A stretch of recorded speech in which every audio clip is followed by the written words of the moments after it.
Tu veux savoir à quoi que ça ressemble à un coach en devenir qui apprend à poser ses limites dans une maison de chambre? Aide-moi en répondant. Ici, je suis en train de te faire un petit quiz là. Réponds dans les commentaires. Spoiler. C'est pas très glamour. Mais c'est drôlement formateur. Scène 1. Le débat du riz. Yo, pourquoi tu fais pas ton épicerie dans le Dollarama comme moi? Ils ont toutes les sortes de riz fancy, tu sais, le basmati spécial, là, comme au Costco. Comment est-ce qu'on pose ses limites dans une situation comme ça? Alors, est-ce que ce serait A. Tu essaies de lui faire comprendre que le Dollarama n'a pas ta sorte de riz. B. Tu lui proposes d'être la mascotte officielle du Dollarama. C. Tu souris et tu dis « Je préfère manger des trucs qui ressemblent pas à du plastique. » Et vous savoir qu'est-ce que moi j'ai répondu? L'option A. Échec total. Hashtag échec. C'était pas le bon choix. Scène 2. Le coach de carrière non sollicité. Hey, t'as pas besoin d'étudier en coaching puis en droit, là. Hey, fais comme moi, va à Emploi Québec. T'as de l'expérience de bureau, toi? Ah, t'as trop d'expérience pour les jobs que là-bas, ben, tu l'as pas. Alors, qu'est-ce qu'on fait dans cette situation-là? A. Tu cries dans ton oreiller. B. Tu l'engages comme coach à 0$ de l'heure puis tu lui demandes une stratégie LinkedIn. C.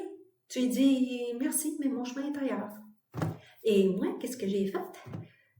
J'ai pris l'option D, j'ai sauté ma coche. M'en prendre un jour. Scène 3. La babysitter de nuit. Hey, tu sais, là, les deux là, qui sont alcooliques, puis ils laissent leur chaudron, puis après ça, ils retournent dans leur logement, puis ils s'endorment. Là. Faudrait que tu les surveilles pendant la nuit, hein? Ça pourrait être dangereux pour le feu. Bon, encore une autre fois. Qu'est-ce qu'on fait dans cette situation ici? Tu le sais-tu? Réponse A. Tu achètes un sifflet de sécurité. Réponse B. Tu réponds que tu n'as pas signé pour jouer à SOS Incendie. Réponse C. Tu t'en vas à silence dans ton logement parce que tu avais une nerfs en boule. Alors, tu as besoin de faire une méditation. Moi, j'ai répondu B. Hey, pour une fois, je l'ai bien choisi cette fois-là. Il a reculé. Scène 4. La révolte contre les tomates cerises.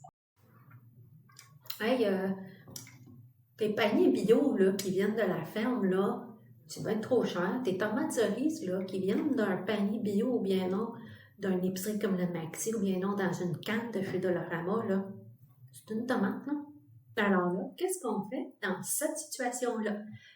A. Tu lui lances une tomate cerise. B.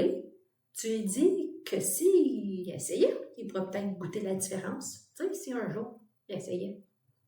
Ou C. Tu souris, tu manges ta tomate en paix et tu penses à ton prochain sketch de comédie. Moi, j'ai pris un mélange de A et B. J'y en ai donné un. Il l'a goûté. Il l'a aimé. Mais malheureusement, il est quand même retourné à ses pâtisseries du Tim's pour le matin. Puis moi, entre-temps, ben, j'ai perdu une tomate cerise.